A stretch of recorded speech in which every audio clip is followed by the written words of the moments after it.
네, 우리 함께 성경 말씀 보겠습니다. 오늘은 우리 마태복음 27장 1절에서 10절 말씀입니다. 우리 다 함께 마태복음 27장 1절에서 10절 말씀 제가 봉독하겠습니다.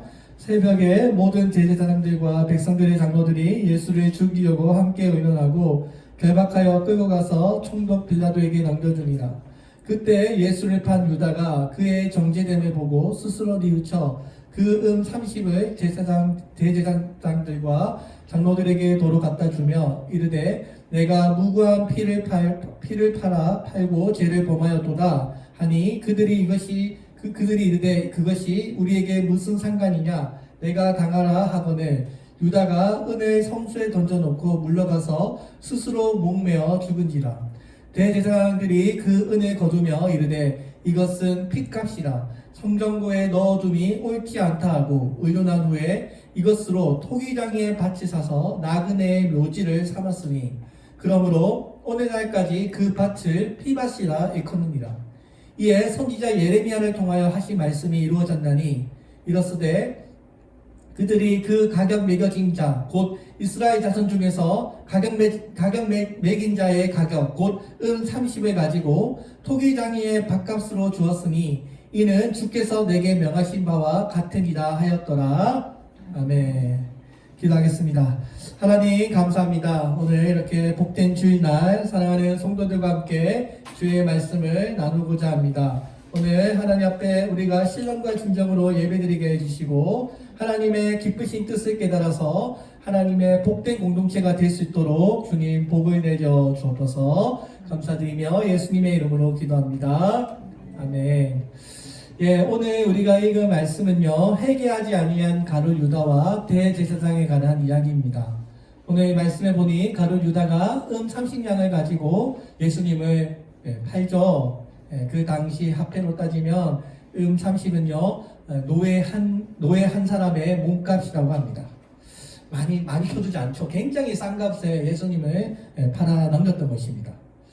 그러나 그 제사장들이 그 돈을 받지 않습니다. 오늘 본문에 보면 가룟 유다가 그 예수님을 팔아 넘긴 그 돈, 본인의 양심이 있죠. 양심의 가책을 느껴서 그 돈을 차마 쓰지 못하고 그 예수를 죽인 대제사장들에게 도로 가져다 줍니다. 근데 대제사장도 마음이 찝찝하니까 그 돈을 받지 않습니다. 그래서 어떻게 합니까? 그 돈을 성수에 던져놓고 가룟 유다는 나무에 목을 매달아 자살하게 됩니다. 이 30이라는 값이요 예수님을 가치 있게 생각하지 않았다는 것을 보여줍니다. 대제사장들에게 있어서 그 돈이 큰 돈도 아니고요. 뭐예요? 예수님의 핏값으로 지불되었던 꺼름직한 돈이었기 때문에 그것을 성전 금고에 넣어두지 않고요. 불법의 대가로 토기장이의 밭을 삽니다. 제사장들이 그 예수님의 몸값을 헌금함에, 오늘날로 말하면 헌금함에 이렇게 넣어두지 않고요. 토기장이의 밭을 사서 나그네의 묘지로 그 돈을 사용합니다.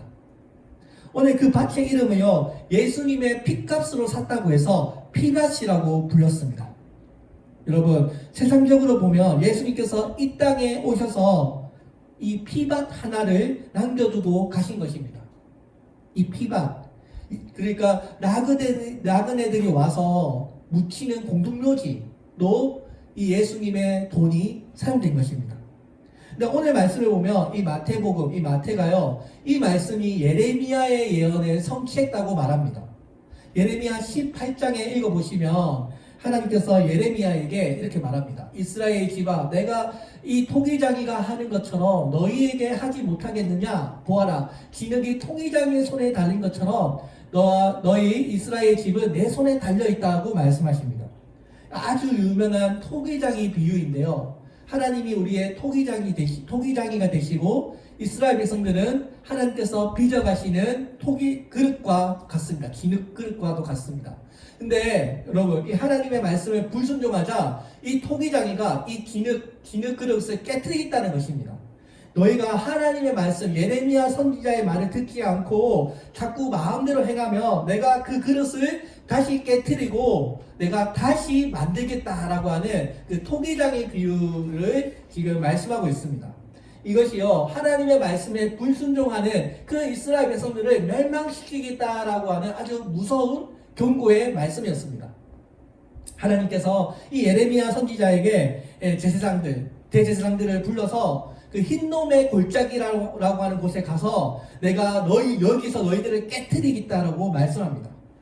이 흰놈의 골짜기는요, 토기를 굽는 장소입니다. 여기에 여러분 이스라엘 성전이 거룩한 곳이지 않습니까? 하나님이 거하시는 곳이죠. 이 예루살렘 성 밖에 흰놈의 골짜기가 있는데요. 여기는 온갖 추악한 우상 숭배들과 모든 가증한 쓰레기들, 오물들이 여기에 던져집니다. 그러니까 이 흰놈의 골짜기는요, 굉장히 우상 숭배의 자리입니다. 아주 추악하고 세상적인 곳을 상징합니다. 토기장이가 깨트린 그릇을 여기에다 묻어버리겠다라고 말씀하신 것입니다. 그러니까 이 흰놈의 골짜기는요, 나중에 예수님께서 지옥을 말씀하실 때, 지옥이 히브리어로 게헨나인데요, 게 플러스 헨나입니다. 이 헨나가 바로 흰놈의 골짜기에서 나왔습니다. 그러니까 흰놈의 골짜기가 그만큼 세상적으로 추악하고 온갖 우상 숭배하고 이스라엘 백성들이 아말렉 신을 섬겨서요, 자식들을 제사로 불태우는 그런 추악한 일이 행해졌던 곳이 바로 이 흰놈의 골짜기였던 것입니다. 그래서 하나님께서 이곳에서 내가 너희들을 깨트리시겠다라고 멸망시키겠다라고 말씀하신 곳이 바로 이 흰놈의 골짜기입니다. 오늘 하나님께서 오늘 마태가 오늘 이제 이스라엘 백성들이 그래서 두 가지 죄악으로 멸망을 당하는데요. 바로 하나님이 아닌 다른 신을 섬겼기 때문이고요. 또 두 번째는 무죄한 자 의인의 피를 흘렸기 때문입니다. 이 흰놈의 골짜기는요, 그 당시 사형을 집행하는 장소였다고 합니다. 부자와 권력자들이 가난한 자를 착취하고요, 모든 죄를 그들에게 다 뒤집어 씌웁니다. 오늘날도 그렇지만 여러분 그때 얼마나 재밌겠습니까? 사람들이 무죄한 사람들을 죄로 다 선고해서 흰놈의 골짜기에 끌고 와서 돌로 쳐 죽이는 곳이었다고 합니다. 그러니까 이 흰놈의 골짜기는요, 무죄한 자의 피가 흘렸던 곳입니다. 그 결과 하나님께서 어떻게 하십니까? 바벨론이라고 하는 세상의 제국을 통해서 이스라엘 백성들을 징계하셨던 것입니다. 오늘 본문에 나오는 이 피밭, 토기장이의 밭도 바로 이 예레미야가 말씀했던 이 밭을 상징하는 것입니다. 피가 토기장이의 밭, 공동묘지, 이런 단어들이 바로 마태복음이 이 예레미야에게 예언했던 하나님의 말씀이 성취되었다라고 하는 것을 이야기하는 것입니다. 자, 그렇다면 오늘 예수님께서 피로 사신 이 피밭과 예레미야 선지자가 말했던 그 흰놈의 골짜기, 어떤 공통점을 가지고 있나요? 그 중에 하나가 바로 무죄한 자의 피가 흘렸다는 것입니다. 마태복음에서도 예레미야 시대처럼 무죄한 자의 피가 이곳에 흘렸다는 것을 강조합니다. 누구의 피가 흘렸습니까? 예수님의 피. 그죠? 예수님의 피가 이곳에 흘렸습니다. 예수님께서 성전에서 바로 제사장들에게 죄 없이 모든 죄를 다 뒤집어 써서 자신의 사랑하는 제자에게 배신을 당해서 팔려는 그 값으로 이 땅을 샀기 때문에 예수님의 무고한 피가 이곳에 흘렸던 것입니다. 자, 그래서 이 마태가요, 이 무죄한 자의 피가 흘렸다라는 것을 통해서 그 예레미야 선지자, 그 흰놈 골짜기에 흘렀던 그 의인들의 피가 바로 예수님의 피를 통해서 그 예레미야의 예언이 성취되었다는 것을 지금 이야기하고 있는 것입니다. 마태복음 27장 4절에서 내가 무죄한 자를 피를 팔고 죄를 범하였도다, 유다가 고백하고 있는 것입니다. 이 토기장이의 밭, 이 피밭이라고 불리는 이곳이요, 임자가 없는 시체를 던져지는 그런 묘지로 묘사되었다는 점에서 바로 예레미야의 예언을 성취했던 것입니다. 이스라엘에서는, 자, 그래서요 여러분, 이 마태복음과 이 예레미야의 예언을 보면 양쪽 다 회개하지 않은 민족들에 대해서 하나님께서 말씀하고 있습니다.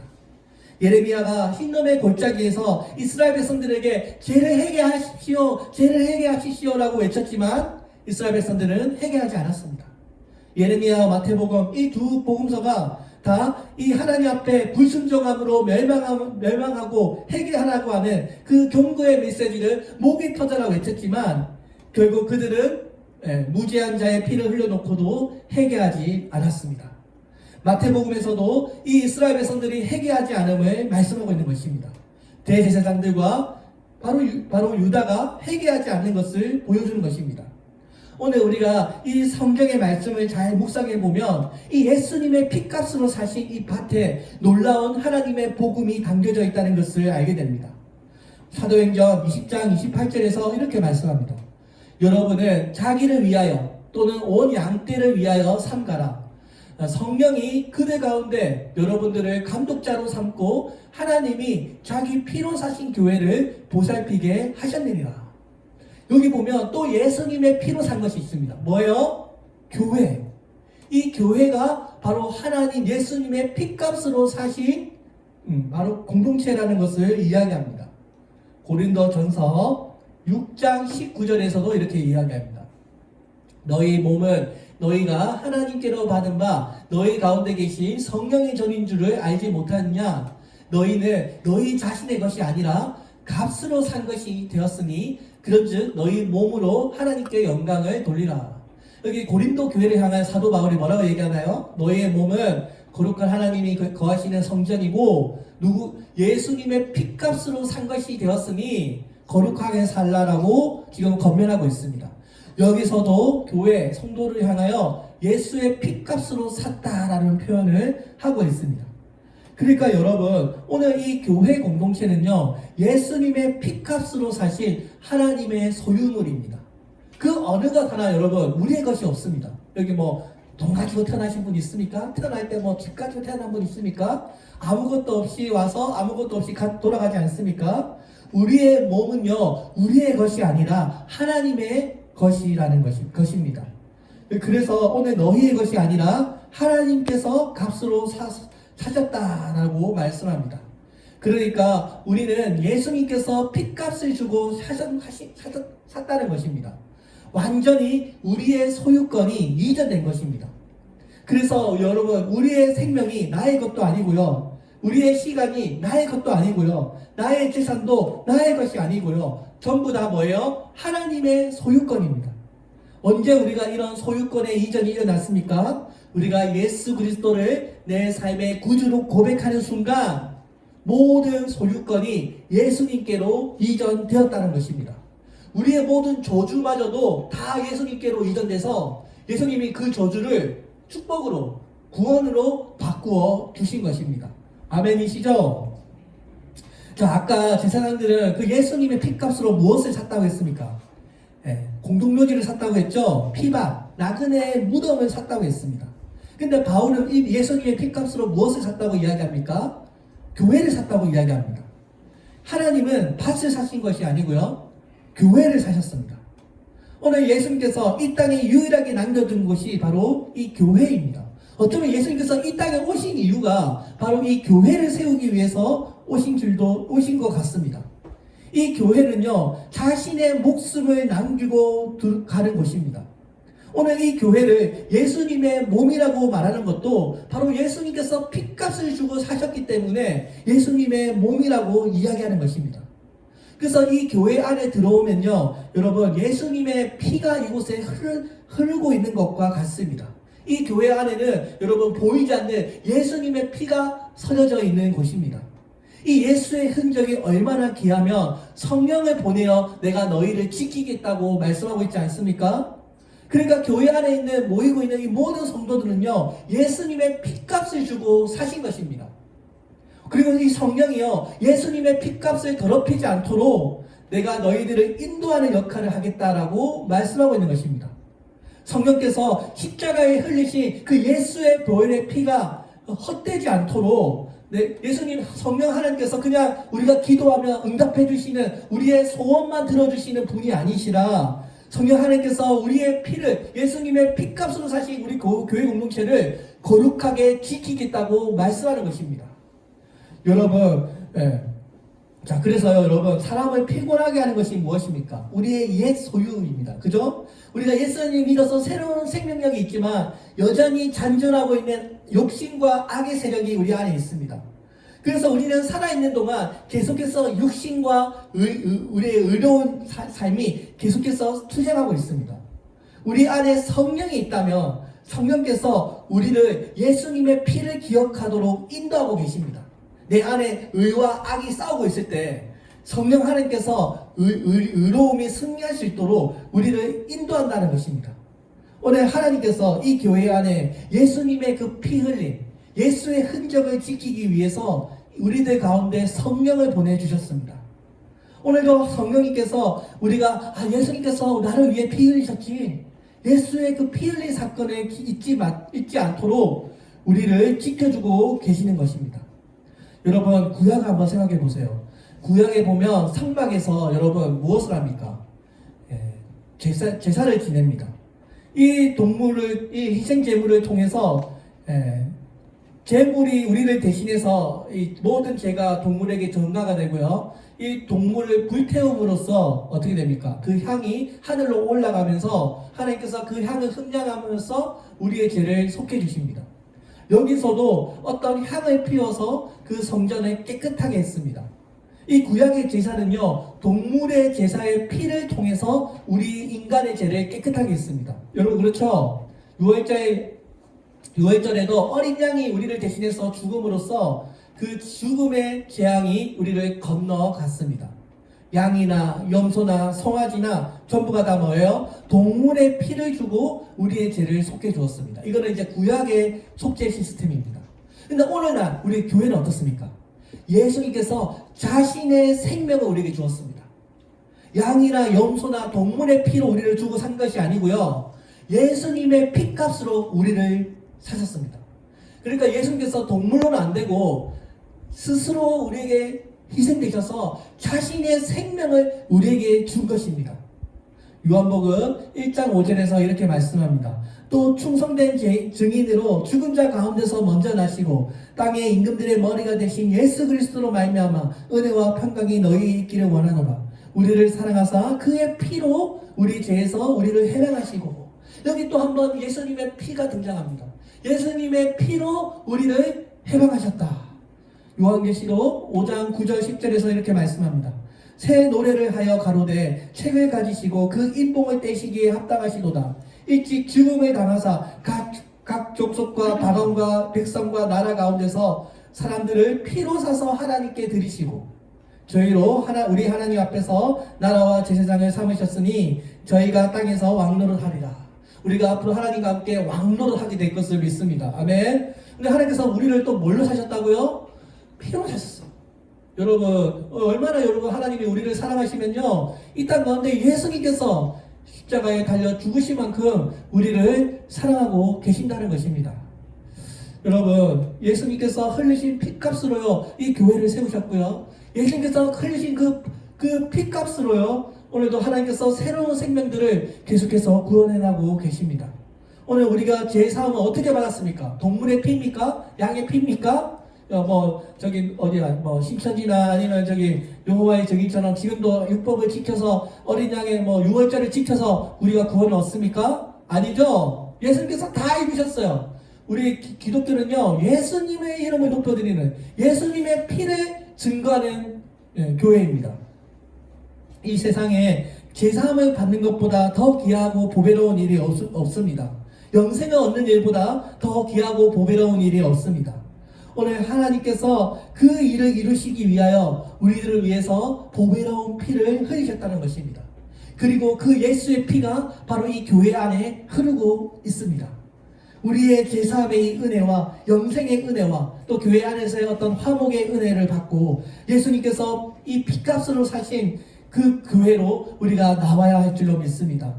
여러분, 주일에도 우리가 항상 교회에 나와서 예배드리는 이유가 무엇입니까? 예수님 앞에 다시 한번 하나님의 백성으로 살겠습니다. 예수님의 피로 나를 정결하게 하옵소서. 우리가 오늘 이 시간에도 기도하고 우리의 죄를 고백함으로써 새로운 힘을 얻고 우리가 하나님의 백성으로 살겠다라고 다짐하고 있지 않습니까? 오늘 우리가 이 예배를 통해서도 하늘로부터 내려오는 하나님의 값진 은혜를 받아야 할 줄로 믿습니다. 구약의 성막이 오늘날로 말하면 교회인데요, 예수님의 머리로 하는 신자들의 모임입니다. 이 교회는 그냥 건물이 아니고요, 바로 이 성도들의 거룩한 모임을 우리가 교회라고 부릅니다. 지금 제사장들이 이 예수님의 몸값으로 그 나그네들이 묻히는 무덤을 샀다고 하지 않습니까? 근데 그 무덤이 또 어떻게 생각하면 그 무덤이 그 연장선상에서 바로 우리가 앞으로 묻히게 되는 교회를 이야기합니다. 여러분, 무덤이 뭐 하는 곳입니까? 우리의 육신이 묻히는 곳이죠. 죽음을 피할 수 있는 사람은 아무도 없습니다. 근데 여러분 생각해 보세요. 교회는요, 마치 우리의 육적인 몸이 묻히는 곳입니다. 영적인 몸이 묻히는 것입니다. 교회는요, 무덤처럼 우리의 욕망과 세상적인 어떤 욕심이 묻어버리는 것이 바로 교회이기 때문입니다. 육신의 정욕이 묻히는 곳이고요, 안목의 정욕이 묻히는 곳이고요, 의인들이 핍박받아서 예수의 피가 흐르는 곳이 바로 교회입니다. 그래서 교회가 마치 무덤처럼 의인들의 피가 이곳에 줄줄 흐르는 것이 교회라고 합니다. 하나님은요, 이 교회 안에 우리들을 불러셔서요, 너는 세상의 나그네임을 알려주고 계십니다. 나그네의 묘지라고 되어 있는데요, 우리가 어찌 보면 세상 가운데 나그네이지 않습니까? 세상의 종욕과 어떤 육신의 악목과 이상의 자랑들을 다 십자가 앞에 끌고 와서 우리가 더 이상 하나님의 것이요 세상의 것이 아닙니다라고 우리가 우리의 자신을 이 십자가 앞에서 다 묻어버리는 것이 바로 교회라는 것입니다. 이 교회에서요, 우리가 다시 한번 우리의 정체성을 확인합니다. 우리는 영원히 이곳에 지내는 사람들이 아니라 우리는 언젠가 이 세상을 떠나게 되는 나그네의 사람들이라는 것을 우리가 다시 한번 이곳에 와서 확인합니다. 교회는요, 세상에서 나그네로 와서 나그네로 가는, 그래서 하나님께서 이 교회 성도들을 십자가 앞에 끌고 와서 세상에 대한 욕심들과 욕망들을 다 묻게 하시는 곳이 바로 교회라는 것입니다. 우리의 육신은 흙으로 왔으니 나그네의 무덤에 묻혀야 합니다. 하지만 그 무덤을 통과하면 우리의 영혼은 새로운 몸을 입고 우리의 원래 고향으로 천국으로 가게 될 것입니다. 예수님이 없으면 우리는 본향을 잃어버린 나그네와 같은 신세였습니다. 예수님은요, 그 핏값으로 우리의 영혼이 다시 찾아갈 나그네의 고향, 천국을 회복시켜 주신 것입니다. 오늘도요, 성경은 우리를 나그네라고 부릅니다. 히브리서 11장 13절에서 이렇게 말씀합니다. 이 사람들은 다 믿음을 따라 죽었으며 약속을 받지 못하였을 때 그것들을 멀리서 보고 환영하며 또 땅에서는 외국인과 나그네로 증거하였으니, 성도들을 나그네로 부릅니다. 베드로전서 1장 7절에서도 외모로 보시지 않고 각 사람의 행위대로 판단하시는 이를 너희가 아버지라 부른즉 너희가 나그네로 왔을 때 두려움으로 지내라. 여기 베드로도 우리에게 뭐라고 말해요? 나그네다. 우리가 이 세상에 영원히 살게 되는 사람이 아니고 언젠가는 떠나게 되는 나그네라는 것을 이야기하고 있습니다. 그러니까 여러분, 오늘 예수님께서 핏값으로 사신 바로 이 나그네의 무덤이요, 바로 교회를 이야기하는 것입니다. 오늘 우리가 이 세상에 영원히 머물지 않고 지나가게 된 것, 어찌됐든 간에 예수님의 피로 그 무덤을 샀고 교회를 샀기 때문에 여러분, 교회를 이끌어 나그네의 무덤이라는 것입니다. 둘 다 예수의 피로 샀기 때문입니다. 예수님의 피값으로 이스라엘에서 가장 혐오스러운 그 땅을 샀지만 그 사건은요, 예수님의 피 흘림으로 앞으로 일어날 놀라운 구원을 의미하는 장소가 됩니다. 오늘 도시성교교회도 예수님의 피값으로 사신 교회입니다. 주님께서 피값을 지불하시고 우리를 지옥에서 건져내셨습니다. 예수의 피값으로 산 교회는요, 예수님의 피를 전도하고 예수님의 피를 전함으로써 진노 안에 놓여있던 그 자녀들을 다시 회복해서 하나님의 자녀로 되게 하는 사명을 가지고 있습니다. 요한계시록 3장 10절에서 이렇게 말씀합니다. 다윗의 열쇠를 가지시니 곧 열면 닫을 사람이 없고 닫으면 열 사람이 없는 그 이가 가라사대. 여기 보면 천국의 문을 열고 닫을 수 있는 열쇠를 주님께서 가지고 계신데, 이건 아주 특별한 열쇠인데 이 열쇠를 누구에게 주셨다고요? 교회 공동체에게 주었다는 것입니다. 그러니까 여러분, 이 교회는요, 천국의 문을 열고 천국의 문을 닫는 엄청난 특권과 사명을 가진 곳이 바로 이 교회라는 것입니다.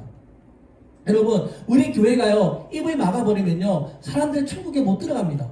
교회가요, 길을 닫아버리면요, 사람들이 복음을 듣지 못합니다. 교회가요, 눈을 감아버리면요, 사람들이 소망과 희망을 잃어버립니다. 교회는요, 하나님의 피부와도 같아서요, 끊임없이 사람들을 만나는 곳이 되어야 합니다. 교회는 하나님의 입이 되어서요, 하나님의 복음을 끊임없이 말해야 합니다. 교회는 하나님의 귀가 되어서 끊임없이 하나님의 복음을 듣고 하나님의 복음을 순종해야 합니다. 여러분, 오늘 이 놀라운 특권, 예수님의 피값으로 사신 여러분들, 우리 교회 공동체가 천국의 문을 닫고 열고 하는 그런 놀라운 사명을 가지고 있다는 것입니다. 저와 여러분들이 이 반석 위에 세워진 이 예수님의 교회, 우리가 이 교회 안에 굳건히 서 있으면 하나님께서 다른 사람들의 구원을 얻을 수 있도록 우리에게 천국의 문을 열어주신다는 말씀입니다. 교회가 기도와 설교 이 두 가지의 열쇠로 천국의 문을 열고 닫을 수 있다는 것입니다. 마태복음 16장 19절에서 이렇게 말씀합니다. 내가 천국 열쇠를 내게 주리니 내가 땅에서 무엇이든지 매면 하늘에서도 맬 것이요 땅에서 무엇이든지 풀면 하늘에서도 풀리리라. 이 교회가 세상 죄인들을 향하여 기도하고 전도하고 말씀을 전파할 때 여러분 천국의 문을 열고 천국의 문을 닫을 수 있다는 것입니다. 오늘 주님께서 먼저 핏값을 지불하시고 구원하신 것은요, 우리들에게 새로운 생명을 구원하기 위해서 예수님께서 핏값을 지불하셨습니다. 그래서 우리 모두는요, 예수님의 핏값에 빚진 자들입니다. 우리가 전 재산을 드리고 내 목숨을 드려도 다 갚을 수 없는 그 하나님의 은혜를 받게 되었습니다.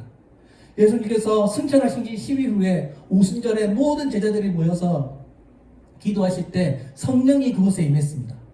초대교회 사도들이 그 예수님의 가르침을 받고요, 기도와 전도와 말씀 전파하는 일에 전념하다 보니 놀라운 이적과 기사들이 일어났고요, 사람들이 아낌없이 자신의 것들을 나눔으로써 집에 떡을 떼고 음식을 나눔으로써 놀라운 부흥을 경험하게 되었습니다.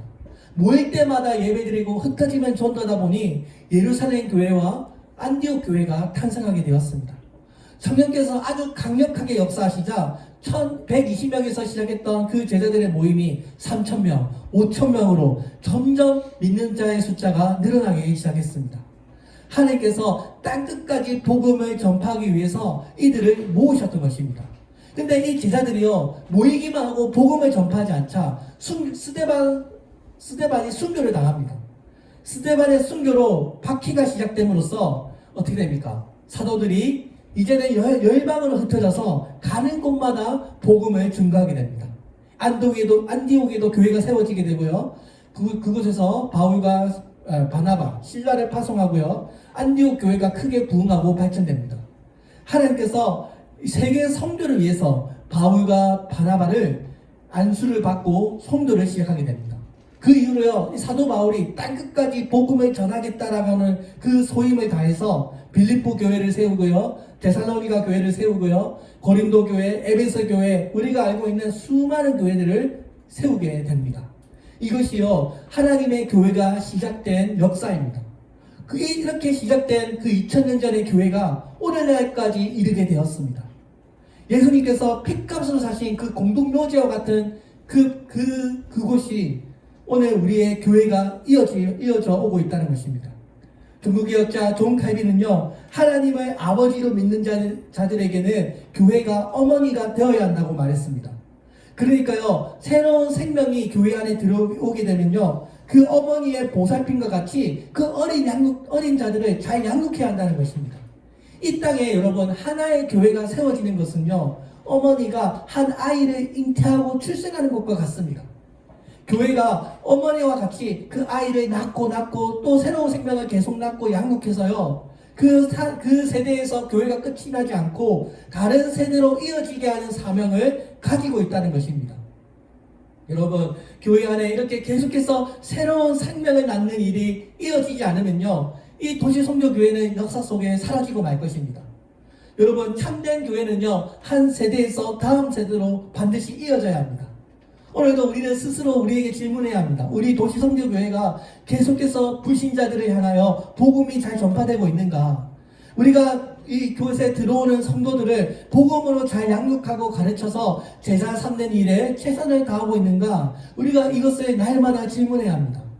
여러분, 전도하고 말씀을 전하고 깨어있는 그런 교인들이 모이는 곳에 하나님께서 영혼들을 보내주십니다. 그리고 하나님께서 맡겨주시는 그 영혼들을 우리가 잘 양육하면요, 하나님 앞에 칭찬을 받을 것입니다. 하나님께서요, 이 교회를 통해서 하고 싶은 일이 있습니다. 하나님께서요, 이 우리 도시선교교회를 통해서 하나님의 아직 믿지 않는 자들을 구원하기를 하나님께서는 간절히 원하십니다. 우리가 입을 닫아버리면요, 여러분, 이 길에 지나가는 사람들 천국에 못 갑니다, 여러분. 우리가 전해야, 우리가 말씀을 전해야 저 할아버지 구원받을 수 있고요. 우리 주변에 있는 가족들 구원받을 수 있습니다. 여러분, 그래서요, 우리가 그 한 영혼을 천하보다 귀하게 여기면요, 하나님께서 영혼들을 보내주십니다. 여러분, 지금까지 성도들이 들어오고 나가고 하지 않습니까? 근데 여러분, 교회 안에 시험이 찾아오면요, 바람이 불면요, 사람들이 좀 걸러집니다. 남을 사람은 남고 떠날 사람은 떠납니다. 또 좀 모였다가 또 시험이 한번 탁 불면요, 떠날 사람은 떠나고 남을 사람은 남습니다.